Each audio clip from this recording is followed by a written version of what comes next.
Guys, welcome back to my channel again Dipti lifestyle. আমি দীপ্তি তোমাদের সাথে আবার একটা ব্লগ শেয়ার করতে চলে এসেছি। তোমরা সবাই কেমন আছো? আশা করি ভালো আছো। তো এটা আমার এই চ্যানেলে দ্বিতীয় ব্লগস। তো তোমাদের সাথে চলো ব্লগটা শেয়ার করি। তো এটা হচ্ছে সোমবারের ব্লগ। সোমবার বলতে বাবার বার। তো শ্রাবণ মাসে সবাই বাবার বার করে, মানে মহাদেবের বার করে। তো এটা হচ্ছে বাবা বুড়োরাজতলার মন্দির। তো এখানে অনেক অনেক মানুষ অনেক দূর দূরান্ত থেকে পুজো দিতে আসছে। তো আমিও চলে গিয়েছিলাম, প্রচণ্ড ভিড় ছিল। তো কিভাবে আসবে এই মন্দিরটা, তো অবশ্যই কমেন্ট করে বলবে যারা যারা এই মন্দিরে আসতে যাও, আমি ঠিকানা দিয়ে দেবো। তো আমার বাড়ি থেকে এই মন্দিরটা বেশি দূরত্ব না, 1 ঘন্টার রাস্তা ছিল।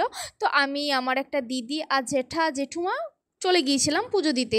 তো প্রথমেই রায়হাটের ঘাটে গিয়েছিলাম গঙ্গা স্নান করতে। তো তারপরে টোটো করে এখানে চলে এসেছি পুজো দেওয়ার জন্য। এতটা পরিমাণে ভিড় ছিল মানুষজনের, তো পা বাড়ানোর জায়গা ছিল না। তো খুব কষ্ট হয়েছে পুজো দিতে। তো কী আর করা যাবে, বাবার জন্য এসেছি পুজো দিতে, তো কষ্ট তো একটু হবেই। তো ব্লগস ভিডিওটা দেখতে থাকো কন্টিনিউ। তো সারাদিন কি করলাম সোমবারে আর কোথায় কোথায় পুজো দিয়েছি সেটাও তোমাদের সাথে শেয়ার করব। চারিদিকটাই মানে এটা হচ্ছে মেন মন্দির, আশেপাশে অনেক শিব ঠাকুর ছিল। তো প্রত্যেকটা ঠাকুরকেই জল দিয়ে দিয়ে আসছিলাম আমি আর আমার দিদি।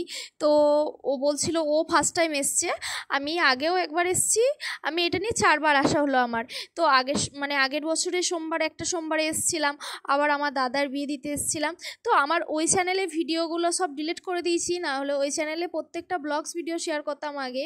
তো আমাকে একটু এই চ্যানেলে একটু সাপোর্ট করো সবাই। আগে ওই চ্যানেলটা আমার 2000 সাবস্ক্রাইব ছিল। তোমাদের সাথে তো আগে ব্লগসে শেয়ার করেছি যে আমি কিভাবে চ্যানেলটা আমার কি হয়েছে না হয়েছে। তো সবাই প্লিজ একটু সাপোর্ট করো না, তোমরা যদি সাপোর্ট না করো না আমি কিছুই করতে পারবো না। শর্টস ভিডিও ছাড়ছি, একদম ভিউজ হচ্ছে না, মাত্র 2টো সাবস্ক্রাইব করা আছে। তো প্লিজ তোমরা আমার ভিডিওটা যাদের কাছে যাবে প্লিজ একটু সাবস্ক্রাইব করে দেবে। অনেক সুন্দর সুন্দর ভিডিও বানাবো তোমাদের জন্য। তো তোমরা কীরকম ভিডিও দেখতে চাও কমেন্ট করে জানাবে, আমি সেরকমভাবে ভিডিও করব। তো ভিডিওটা কন্টিনিউ দেখতে থাকো। আগেই বললাম যে দিদি এই ফার্স্ট টাইম আসলো, তো একটু বললো আমাকে একটু ঘুরিয়ে নিয়ে আয় আশেপাশে কি আছে না আছে। তো পাশেই একটা মাঠ আছে, তো অনেকে এখানে হবিষি রান্না করে খায়, আবার ফল সোমবারও করে। যারা যারা ফল সোমবার করে তারা ফল খায় এখানে বসে, বাবার স্থানে বসে, আবার কেউ কেউ বাড়িতে গিয়ে খায়। তো আমরা বাড়ি গিয়েই খাবো বলেছিলাম, কথা বলে এসেছিলাম টোটালাকে যে তুমি 2 ঘন্টা মতো আমাদের জন্য অপেক্ষা করবে, পুজোটা দেবো দিয়ে চলে আসবো। তো ওখানে বসে একটু জল খেয়ে নিলাম প্রসাদ খেয়ে। তো তারপরে দিদি বলছিল যে আমি একটা শিব মূর্তি কিনবো, একটু দাঁড়াবে।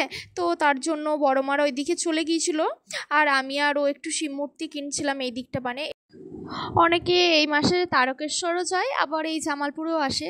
তো আমার তো তারকেশ্বর যাওয়া হলো না, আমার খুব ইচ্ছা তারকেশ্বর যাওয়ার, কিন্তু যেতে পারলাম না। কেউ যেতে দিচ্ছে না, একা একা বলছে অনেক কষ্ট, যেতে পারবি না। তো তারপরে বাড়ি চলে এসেছিলাম। তো দিদি রান্না করলো, বেশি রান্না করেছিল। তো ঠাকুরতলার সামনেই, মানে হরি মন্দিরের সামনেই খেলাম। এই ভিডিওটা এইটুকুনি পর্যন্তই, দেখা হচ্ছে নেক্সট ব্লগে।